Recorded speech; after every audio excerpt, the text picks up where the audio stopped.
Welcome into Hitting Hard with Jon Chuckery here on Locked On Sports Atlanta. Today on the show, can we stop with the playoff talk? Do the Hawks have a trade problem? And UGA really is the best. It's all next. Chuckery here on Hitting Hard, Locked On Sports Atlanta. This is Hittin' Hard with Jon Chuckery, part of Locked On Sports Atlanta. And it starts now.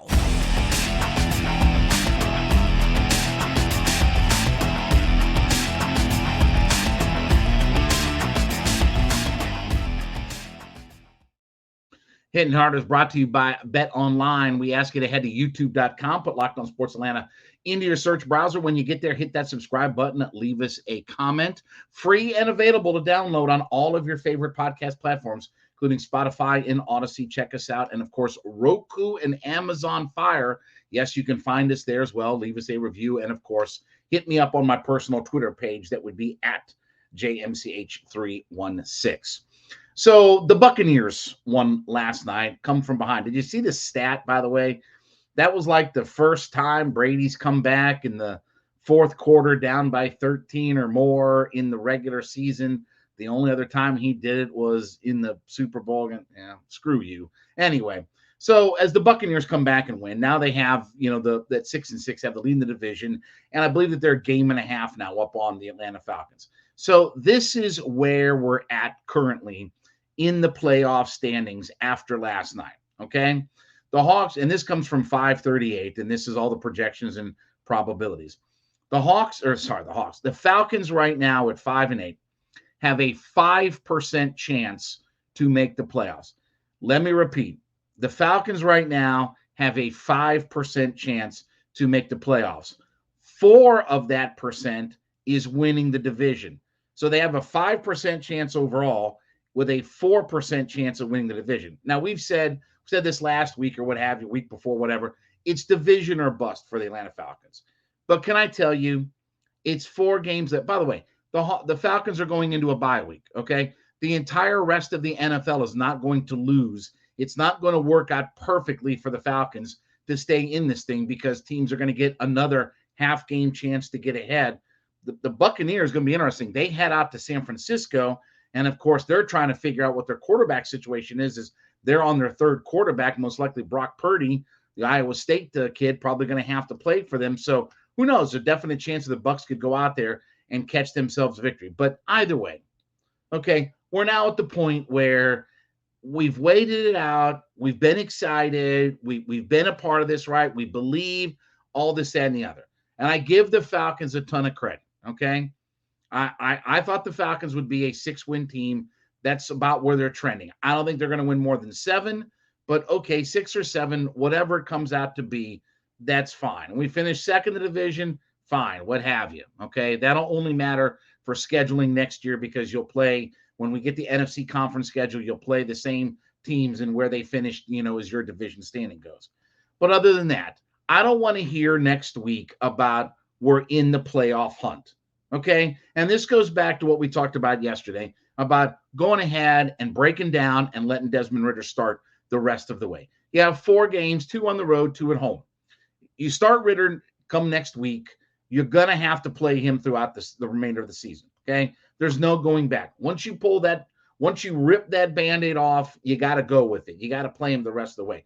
But I don't want to hear about that we're mathematically in the playoffs because, again, we're at the point where all the analytics tell you that we have next to no chance of winning and getting in the playoffs. It would have to be we go 4-0, the Buccaneers lose out, this, that, and that. So many things would have to happen. Okay? A few weeks ago when we were 27, 28%, okay, there's some things that could fall our way. Now, though, after the Buccaneers won last night, it's time to put a bow on all of that talk. And by the way, more than just Ridder, okay? It's time to start Arnold Ebiketie the rest of the way. No more Ogundeji. You can rotate him in as a rotational guy. Let me start to see some of my young guys. Let me start to see rookies get more run. Look, if we're not going to give Patterson the ball, if it's only going to be 11, 12 touches for my best offensive player, then play Tyler Algier and let him get more run and opportunity. It's time to play more of my young guys. We're not this whole playoff. Okay, we're mathematically in it. I understand it. I get it. I'm rolling with the coach. Now, when we're sitting at 5% and it's a 4% chance to win the division, meaning that there's 1% chance that we'll be a non-divisional playoff team, okay, it's time to rip the Band-Aid off and say enough already. Let's play Ritter. Let's start Ebiketie. Let's start to play more of our young guys and find out what we got. Not just at quarterback, but everywhere else. And I've seen people say, well, if you play Desmond Ritter, you're kind of throwing in the season. All right. So this team is not making the playoffs. I don't care what they could or could not do in the playoffs. Because I've had people say, well, even if they get in, they're going, I don't care. I would love to make the playoffs. But there's becoming next to no pathway right now for this team.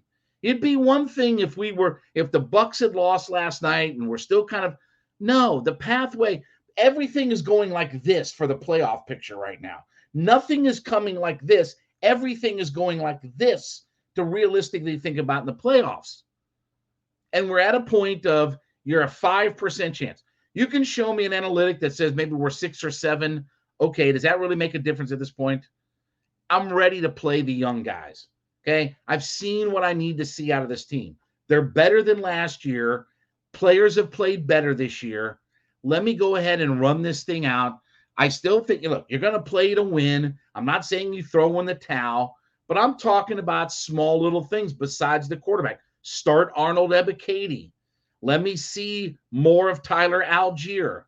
Show me more of my young guys to get them ready, because you're going to have a lot more decisions than just the quarterback next year. You got a whole crap ton of guys that are on one-year deals. You don't have a right tackle for next year. You got to extend your right guard. You don't have a left guard for next year. Your center positions like that. There's a lot of decisions that have to be made. You might not have a second starting corner next year. You got linebackers you're going to have to make decisions. I mean, there's a lot. You don't have a defensive end. There's a lot of things that have to be figured out with this roster besides just the quarterback. So let me start to see my young guys. Let me see Ebiketie if he's healthy. And I know he's been dealing with that forearm issue, but let me see if he's healthy. Let me see him play 70% of the snaps. Let me see him play 75. Let me see him play as many snaps as Lorenzo Carter is getting a chance to play. I know what I've got in Ogundeji. He's a nice rotational piece that helps a little bit on the run, can't set the edge in the pass rush, and he's not going to sack the quarterback. Okay? I know what he is. Write that down in your box about what he is and is not. But let me see my young guys, because this whole idea that we've been – and look, again, we have been in the playoff hunt. We have had an opportunity to make a playoff run. That started last weekend. We have to win. The Bucs have to lose. Neither of those things happened. And you went from about 25% down to 5% now. Now we're in that unrealistic territory of something is going to change. So besides the quarterback, let me see my young guys. And please, come Monday, when everybody gets back together in the building, please don't sell me on the idea that we're in the playoff hunt or anything like that. All right, I want to talk about my friends over at Bet Online. It's in betonline.net is your number one source for all of your sports wagering information. Look, college football season, we're headed right into bowl game season, right? All kinds of games that are going to be coming up over the next several weeks before we even get to the playoff games. NFL season on its last quarter of the year. NBA is cranked up and ready to go. College basketball is about to get in conference play. All kinds of action that if you want to get in on, head to betonline.net today. Not just getting in on the betting action, but if you need news, information, podcasts, stats, everything to make you a better sports wager is available at betonline.net. So it's very simple. Take that mobile device that you carry around everywhere that's attached to your hand, right? Head to betonline.net today. Check out all of the news and information that they have for you, and then get yourself in on the action. You like some of the early lines in the college football playoff games, right? Michigan's, I think, a favorite over TCU. Georgia's a touchdown favorite of Ohio State. You like some of those? Get in on the action. Everything's available at your fingertips when you head to betonline.net. Betonline.net is where the action starts. I want to remind you, too, to make Locked On Sports today your second listen. The biggest stories of the day, instant reactions, big game recaps, and the take of the day. It's all available on Odyssey, YouTube, wherever you get your podcast from. Locked On Sports today. You should make that your second listen. So do the Hawks have a trade problem? So we've seen this falderall with Trae Young. And, yesterday was very interesting. I'll give Zach Klein of the local ABC channel here from WSB that he went after Trae Young. And he said, and I know, Trae was with it's a private. Okay, here's the thing, okay? When you don't show up for a game, when your coach comes and says, I never said for him to not be at the game, and your star player doesn't show up from the game, there's a problem. I don't care if it got leaked. I don't care if somebody whizzed on it. I don't care what happened. You have a problem now. And here's the thing. My superstar player, who's the face of my franchise with the Supermax contract, that's one of the faces of the league, one of the better up-and-coming young stars in the league. He's got to handle that situation better. This has nothing to do about what got leaked, what didn't get leaked, or this or that, or beep, bada, boop. Because guess what? In today's media world, everything gets out. There are no such things as private conversations in the world of sports. It's all going to get out. There's a feeding frenzy for that information. And every blue check marker and everybody else is going after that information to get it out there to create storylines, right? Even if it's not necessarily true, even if they heard it from a fourth-party source, even if they heard it from a janitor who was cleaning out a stall and overheard a guy dropping a deuce and said this, that, and the other, they're going to run with it. The problem became the way that Trae Young handled this situation, not showing up for the game, not being out there with his teammates, and then trying to act like the problem was the reporter that the story got out and it's there's nothing private anymore. Everybody knows what you make. Everybody knows what this guy makes. Everybody knows what the stories are. And this is not the first time. Go back to last year when we heard about the John Collins, Trae Young kerfuffle about, how the offense was running, stuff like that. That wasn't like it wasn't like JC or Trae stood in front of the media and said, hey, I'm not happy with how the offense is. No, that was all from backstage chatter. That was Chris Kirschner, who was covering the team for The Athletic, that got that story from people and put it out there. So this always happens and goes on. But Trae has to understand he is the face of the franchise. What he says, where it goes, all revolves around him. And especially right now when a few things, DeAndre Hunter and John Collins are going to be out for an extended period of time.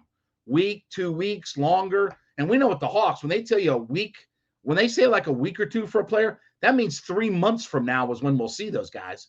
Remember, they told us, Bogey's a week or two away. 2 months later is when Bogey showed back up. So you're right now, you're beat up, banged up. You don't have part of your starting core, right? You got 40% of your starting lineup that's not available to you. And Trae said, well, okay, that we understand all that. But don't get aggravated when the Zach Kleins or the Chris Kirschners of the world come out with these stories and they get a scoop from somebody. Again, I talked about, look, I had gotten information about Calvin Ridley, that Ridley had an incident with a break-in and a freak. All that information that I got turned out to be true. Now, I'm not a reporter. I don't go out there and put all that business out there. But if I'm a reporter, darn sure bet I will run with some of that stuff because that's what their job is. So this is on Trae Young. Trae's got to mature in this situation. He's got to understand that his role with this team as a leader, the face of the franchise, he's the first guy everybody is going to go to. They're not going to Clint Capella. They're not going to Bogey. They're not going to those guys. Even DeJounte Murray. Because Murray was like, I don't know where he was. I don't know why he won with the team. They're going to go to Trae. And whatever conversations got out, didn't get out, this, that, and the other, when you don't show up for the game, now you've made it public. When you are not there with a reasonable explanation, you're hurt or this or that or whatever like that, then that's when people are like, boop, the radar goes up and says, wait a second, there's something wrong here. And look, let's not bury our head in the sand. It isn't like Trae Young wasn't the big reason why the previous coach got let go. Their issues between Lloyd Pierce and Trae Young were the big reason that I have to pick Trae or Lloyd. See you, Lloyd. I thought the guy who looked good in this situation yesterday was Nate McMillan. He went to his presser. He addressed it head on. Before he started taking questions about it, he said, let me make a statement. And he put it out there, and he said what had to be said, and he said, we're done and we move on. And that's the hope for the Hawks. But right now, remember we talked about this 19-game stretch starting the Wednesday before Thanksgiving? Thanksgiving on Thursday, the night before on Wednesday, with the Sacramento Queens, 19 games running through. We need a 13-6 because you're going to play a bunch of bad teams. Well, guess what? They blew a game last night in the fourth quarter again. Another double-digit lead that they've blown here of late. And now in this first 7 games of this 19-game stretch, they're 3-4. And now you're in New York for the next couple of games. You start tonight start tomorrow night in Madison Square Garden, and you got the Brooklyn Nets right after that. So they got to listen. Oh, it's early and this, that. Yeah, I get all that. But it's not that you can't win the Eastern Conference right now, but you can put yourself way behind when the schedule is in your favor. And then you don't have to go 10-1 down the stretch to try to catch up. Then you don't have to go 20-6 down the stretch to get back in this thing. I need Trae to be my leader. I don't want to hear he's young or this, that, and the other. He wasn't young enough to get $40 million a year. He wasn't young enough to get a supermax deal. This comes with the territory. This is on Trae. He needs to mature. He needs to understand that these things are going to come up. Hit it head on. Don't get into a skunk pissing contest with a local reporter because you don't like the line of questioning. Guess what? That's what happens. You think those people up in New York over these next few nights are going to take it easy on Trae? Please. This is about growing up and maturing in handling things, handling your business in the right way. Crap comes up, but how you handle it is what people are going to look at. I want to talk about my friends over at Built Bar. Listen, Built.com is the place to go, right? Where it's holiday season, okay? And I know folks are still trying to find, I need that low sugar, low calorie, low carb. I need that high protein snack. I want something that's healthier for me as I'm probably in the middle of eating a bunch of crap, but I want to try to moderate everything, right? Built.com is the place to go. First off, we talked about the marshmallow, the protein-infused marshmallow plus, right? So you're looking for something different with that high protein, low calorie. Try the marshmallow plus. Go to Built.com today. Check out the wide menu of different products that they have. All the available snacks, all the different things available to you. Remember, they've got the flavor of the month that comes out every single month. So you're always getting new flavors, new things that are coming out. So when you go to Built.com and you check through their menu, check off and put your order together. When you get to checkout, I want you to use the promo code LOCKEDON15. LOCKEDON, the number 1, the number 5, LOCKEDON15. And when you do that, you're going to get 15% off your order simply by using the promo code LOCKEDON15. Built.com is the place to go. Check out their menu of products. Check out all the different things available that they have for your low sugar, low carb, low calorie, high protein snacks. Put that order together today and use LOCKEDON15 and save yourself 15% off of your order simply by being a listener to Locked On Sports Atlanta. So I tweeted this out on Saturday that there are 3 things that are true right now in the world of college football. And those 3 things are that the University of Georgia is the best program in the country currently. Number 2, Kirby Smart is currently the best coach in America. And number 3, everybody else can suck it. That's the 3 things that are lock, cinch guarantees right now. I moved to Atlanta in 1993. And when I moved here, the program was past the Vince Dooley era, in, the Ray Goff and headed toward the Jim Donnan era, right? And Georgia was a nice program, But obviously, Vince won the national title. And I remember distinctly Georgia winning the national title in 1980, watching Herschel Walker play. Still, I think, the best, one of the two best college football. I've always said Herschel and Bo are the two best college football players I have watched in my lifetime. Okay. So I remember all of that. I remember Buck going 1 for 12 for 7 yards, right? I remember Latzinger and all the guys that came after and all that stuff, right? So I've watched Georgia for a long time. I always heard when I got here that this program was the sleeping giant and things like that. Okay. So watch the Ray Goff era. Jim Donnan did some good things, brought some superstar talent in that turned out to be some NFL Hall of Fame caliber talent. I think Seymour's a Hall of Famer now, right, in the NFL, but never got over that hump. Then Mark Richt comes in the early 2000s, and the program starts to change, right? Brian Van Gorder with the defensive coordinator spot. They really crank it up. It's Thurman, it's Pollock, it's Thomas Davis, Sean Jones, that whole group of guys. David Green leaves as the winningest quarterback, and a program starts to get elevated, right? But even though that they were SEC champs, didn't quite get to the national title game, right? And what was it, 2012 when they lose to Alabama in the SEC championship game? If they win, they go play Notre Dame, probably win their title. And I was one of the people who said that I was not in favor of firing Mark Richt.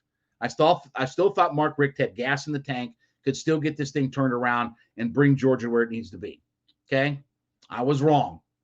They hired Kirby Smart, and now the rest is history. And all of the things that I had heard since I moved here in the early 90s all came to fruition. That sleeping giant of a program.